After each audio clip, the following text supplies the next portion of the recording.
চলুন ছাদ বাগান থেকে আজ কী কী হারভেস্ট করলাম দেখে নিই। তো অনেক দিন আগে আমি নয়নতারা গাছের গোড়ায় কিছু মেথি মৌরি ছড়িয়ে দিয়েছিলাম।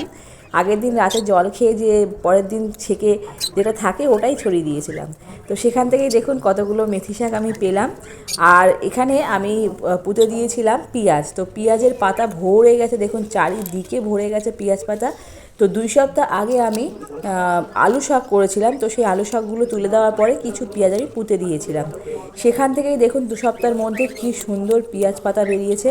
এই পেঁয়াজ পাতাগুলো আপনারা কিসে কিসে রান্না করেন অবশ্যই জানাবেন। আমি তো এই পেঁয়াজ পাতাগুলো স্যুপে দিই, তারপরে আমি যখন ভাত একটু ফ্রাই করি, ভাত ভাজা তার মধ্যে দিই লাস্টে কুচিয়ে, খুব ভালো লাগে। তারপরে আমি যখন মুড়ি খাই, মুড়ির সঙ্গে মাখিয়ে ওপর থেকে দিয়ে দিই, দারুণ লাগে খেতে। আপনারা কারা কারা কীভাবে খেয়েছেন অবশ্যই জানাবেন। হ্যাঁ, আলুর যে চচ্চড়ি হয়, আলুর তরকারি, তার মধ্যেও কিন্তু আমি এগুলো কুচিয়ে কুচিয়ে দিই, খুব ভালোই লাগে। আপনারা ট্রাই করে দেখতে পারেন। আর হ্যাঁ, অবশ্যই আপনারা জানাবেন যে আপনারা কীভাবে এই পেঁয়াজ পাতা খান। তো আমি কেটে নিলাম, এরপরেও কিন্তু এখান থেকে বেরোবে। আজকে অনেকগুলো পেঁয়াজ পাতা তোলা হলো, দেখুন ভরে গেছে, আমার হাত একদম ভরে গেছে। এইগুলো তো আমি রেখে রেখে রান্না করব। আর এই যে দেখছেন এইগুলো আমি রান্না করবো, মেথি শাকগুলো। তো আজকের ভিডিওটা কেমন লাগলো অবশ্যই জানাবেন। আজকের এই পর্যন্ত, দেখা হচ্ছে নেক্সট ভিডিওটা।